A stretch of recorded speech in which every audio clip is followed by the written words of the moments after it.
కానీ ప్రతి సీన్ బాగా పండింది అనేది చాలా చిన్న మాట. బట్ ఒక్కొక్క పోర్షన్‌ని కనెక్ట్ చేసుకుంటూ వెళ్ళింది.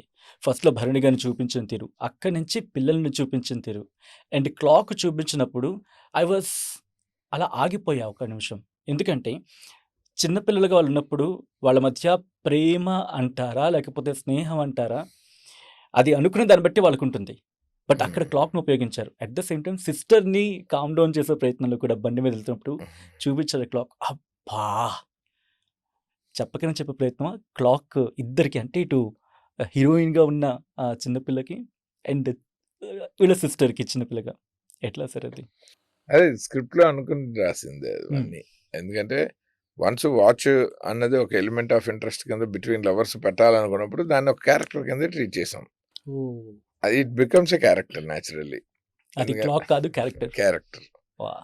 సో, ఆ క్యారెక్టర్ అయినప్పుడు ఇంకా అది ఎక్కడెక్కడ ఏ సందర్భం ఇప్పుడు ఒక పాత్ర లైక్ ఉదయ్ కిరణ్ ఎప్పుడొస్తాడు, ఎప్పుడెళ్తాడు స్క్రీన్ మీద, రీమా సేన్ ఎప్పుడొస్తది, ఎప్పుడెళ్తుంది, తనురాయ్ ఎలాగా, సునీల్ ఎలాగా, హ్మ్. చంద్రమోహన్ గారు ఎలాగా, అలాగే క్లాక్ ఎలాగా. ఈ సీన్‌లో క్లాక్ ఉంటే ఏం డ్రామా వస్తుంది.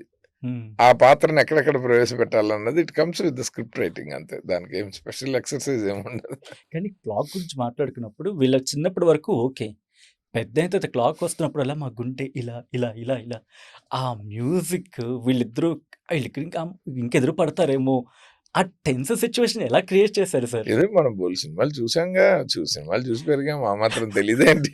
అది ఎక్కడెక్కడ మనం టెన్షన్ ఫీల్ ఓ ఆ! 'యాష్ చోప్రా' సినిమాలో హ్మ్. 'షారుఖ్ ఖాన్' వైలిన్ వాయించంగానే కాజల్ తిరిగి టకటక పరిగెట్టుకుంటూ వస్తుంటే హ్మ్.